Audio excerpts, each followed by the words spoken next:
જી, સૌથી પહેલાં તો કોલ ઇન્ડિયા પર નજર પડી રહી છે. જો પરિણામ આવ્યા છે ઘણા સારા પરિણામ છે. આવક અહીંયા નફો જે છે 17% જેટલો વધીને 9,093 કરોડ પર રહ્યો છે. આવક અહીંયાથી આપણને વધતી દેખાય છે.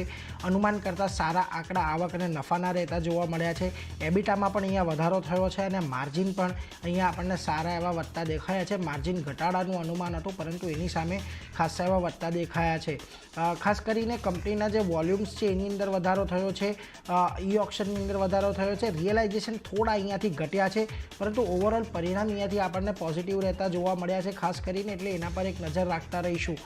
બ્રોકરેજ રિપોર્ટ પર થોડા પોઝિટિવ છે. એના પર જેફરીઝ બાય કોલ આપી રહ્યા છે અને ટાર્ગેટ વધારીને અહીંયાથી 550ના કર્યા છે એટલે એના પર પણ એક ધ્યાન રાખતા રહીશું. અહીંયાથી પોઝિટિવ ઇમ્પેક્ટ આજે સ્ટોકમાં આવી શકે છે. જોકે ગઈકાલે જે આપણે પીએસયુનો ફોલ જોયો હતો એમાં સ્ટોકમાં ખાસો એવો ઘટાડો આવ્યો હતો એટલે હવે આજે જો પીએસયુનો ફોલ શરૂ રહે છે તો કદાચ આપણને અહીંયા થોડો ઘટાડો જોવા મળી શકે છે પરંતુ પરિણામ અહીંયાથી પોઝિટિવ છે એ વસ્તુનું ધ્યાન રાખીશું. એ બાદ સેલમાં જોઈ લો, નફાની અંદર ઘટાડો આવ્યો છે 22% જેટલો, 422 કરોડ પર રહેતો જોવા મળ્યો છે. આવક જે છે 6.8% જેટલી ઘટી છે, 23,348 કરોડ પર રહ્યા છે. એબિટા અહીંયાથી વધતા દેખાયા છે 2,142 કરોડ પર અને માર્જિન 8.3%થી વધીને 9.2% પર રહેતા જોવા મળ્યા છે. એમનું જે વેચાણ છે એની અંદર ઘટાડો આવ્યો છે અને વચ્ચે એમણે વચગાળાનું એક ડિવિડન્ડ પણ જાહેરાત કર્યું છે. ઓવરઓલ માર્જિન જે ટોપલાઇન પરફોર્મન્સ છે એની અંદર થોડુંક નરમાશ છે પરંતુ ઓપરેશનલ પરફોર્મન્સ અહીંયાથી સારું જોવા મળી રહ્યું છે. ગઈકાલે સેલમાં પણ આપણે એક મોટી વેચવાલી જોઈ હતી, જોઈએ આજે એક એવો ટ્રેન્ડ કન્ટિન્યુ રહેતો જોવા મળે છે. ઓપરેશનલ પરિણામ સારા છે પરંતુ ટોપલાઇનની અંદર થોડીક સમસ્યા હોવાથી કદાચ થોડો આજે ઘટાડો વધારે અહીંયા વધી શકે છે. ફિનિક્સ મિલ જોઈ લો, સારા પરિણામ અહીંયા આવતા જોવા મળી રહ્યા છે. નફો અહીંયાથી 58% વધીને 279 પર રહ્યો છે. આવક જે છે 44% વધીને 986 કરોડ પર રહી છે. એબિટા 43% વધીને 551 કરોડ પર રહ્યા છે અને માર્જિન 6.2%થી ઘટી 56.2%થી ઘટીને 56% પર રહેતા જોવા મળ્યા છે. માર્જિન પર એક સામાન્યતા દબાણ છે, વધારે કોઈ ચિંતાની જરૂર નથી પરંતુ ખાસ કરીને અહીંયા પણ એક આપણે જે ગઈકાલની વેચવાલી હતી એની કદાચ આજે થોડી એક્સટેન્ડ માર્જિનની ચિંતાને કારણે જોઈ શકીએ છીએ પરંતુ ઓવરઓલ આજે લાગી રહ્યું છે કે પોઝિટિવ અહીંયાથી આની અંદર પણ રનઅપ રહેવું જોઈએ ફિનિક્સ મિલની અંદર. આની સાથે દિલીપ બિલ્ડકોન જોઈ લો, આવક જે નફો જે છે ઘટ્યો છે 107 કરોડ પર રહ્યો છે, 3% જેટલો ઘટાડો છે. આવક 23%, 24% વધી છે, 2876 કરોડ પર રહી છે. એબિટા અહીંયા 157 કરોડથી વધીને 377 કરોડ પર રહ્યા છે એટલે ઓલમોસ્ટ ત્યાંથી ડબલ થયા છે અને એની જ સામે માર્જિન જોઈ લો 6.8%થી વધીને 13.1% પર પહોંચતા જોવા મળ્યા છે એટલે અહીંયા પણ લગભગ માર્જિન આપણને ડબલ થતા દેખાયા છે. ખૂબ સારું ઓપરેશનલ પરફોર્મન્સ છે. આજે અહીંયા આપણે સારી એવી એક તેજીની અપેક્ષા રાખી શકીએ. તો કે નફાની અંદર થોડો ઘટાડો છે પરંતુ જે રીતનું ઓપરેશનલ પરફોર્મન્સ છે અને માર્જિન જે રીતથી વધ્યા છે એ કંપની માટે ઘણું પોઝિટિવ છે. જીએસકે ફાર્મા જો પ્રોફિટ અહીંયાથી 72% જેટલું ઘટ્યું છે, 45 કરોડ પર રહેતું જોવા મળ્યું છે. આવક અહીંયાથી સામાન્ય વધીને 805 કરોડ પર જોવા મળી છે. એબિટા પર 5% વધીને 218 કરોડ પર જોવા મળ્યા છે અને માર્જિન 28%થી ઘટીને 27.1% પર રહેતા જોવા મળ્યા છે. ચિંતા પરિણામની અંદર છે. ફાર્મા સ્ટોક્સની અંદર એક સારી એવી રેલી આપણે જોઈ લીધી છે. ગઈકાલે પણ થોડોક ઘટાડો હતો ને આજે પણ અહીંયા થોડોક ઘટાડો એક્સટેન્ડેડ રહી શકે છે. જીએસકે ફાર્માના પરિણામ અહીંયાથી ઘણા નબળા જોવા મળી રહ્યા છે. આની સાથે જીઆર ઇન્ફ્રા પ્રોજેક્ટ જોઈ લો, નફો અહીંયાથી ઘટ્યો છે, 24-25%નો ઘટાડો છે, 242 કરોડ પર. આવક અહીંયાથી 2.6% જેટલી ઘટી છે, 2134 કરોડ પર. એબિટા અહીંયાથી 66% ઘટ્યા છે, 407 કરોડ પર અને માર્જિન 54%થી ઘટીને 19% પર રહેતા જોવા મળ્યા છે. જીઆર ઇન્ફ્રા પ્રોજેક્ટ પર ઇન્ફ્રા સેગમેન્ટનો એ શેર છે કે જ્યાં આગળ આપણે એક એસ્પિરેશનલ બાઇંગ ઘણી જોઈ હતી. આજના ખરાબ પરિણામ આવ્યા છે.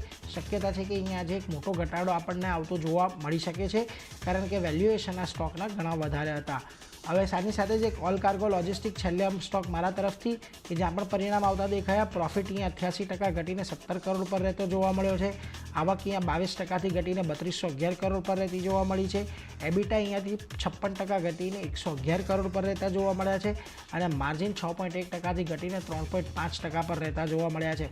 દરેક ફ્રન્ટ પર નબળા પરિણામ આજે આ સ્ટોકની અંદર આપણે વેચવાલી જોઈ શકીએ છીએ. એટલે ઓવરઓલ કોલ ઇન્ડિયામાં આજે કદાચ એક પોઝિટિવિટી જોવા મળે. ફિનિક્સ મિલ અને દિલીપ બિલ્ડકોન અહીંયાથી સારું રનઅપ આજે બતાવી શકે છે.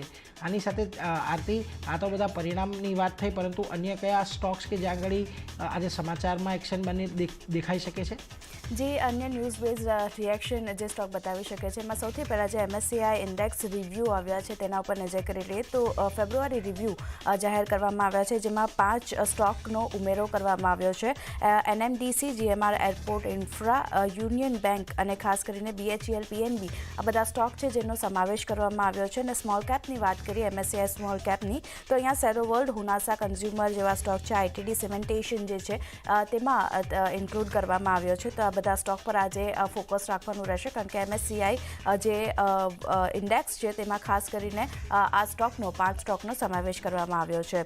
સાથે જ વાત કરી લઈએ M&M, અહીંયા કાઉન્ટર ન્યૂઝ બેઝ રિએક્શન બતાવી શકે છે. બિઝનેસ અપડેટ ખાસ કરીને જાન્યુઆરી business update Mahindra and Mahindra દ્વારા રજૂ કરવામાં આવી છે, જ્યાં ઉત્પાદન 76,421 યુનિટ પર હતું ત્યાંથી 32.4% વધી અને 1.01 લાખ યુનિટ પર આપણને યર ઓન યર ધોરણે પહોંચતું દેખાયું છે.